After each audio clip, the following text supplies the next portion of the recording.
My name is Marie. I live in Houston, Texas.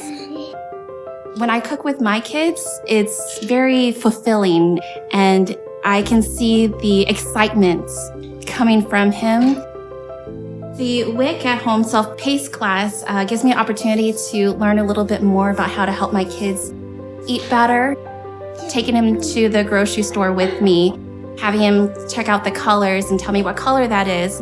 And the fact that he made his own food helps him feel like he accomplished this, and this is his own dish. My name is Chandria Warren, and I live in the Houston area, mainly around Fresno. I think that me being able to work with them with the cooking and showing them how things takes time, it teaches them patience.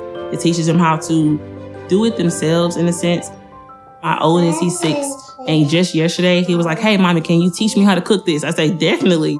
I'm all for you learning how to cook and be self-sufficient."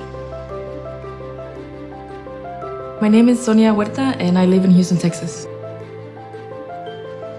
As a mom, I feel happy, and I enjoy seeing my son enjoy cooking. I feel that this class helped me involve more my family, my children, and my husband to cook and also enjoy meals together, and has brought us together as a family.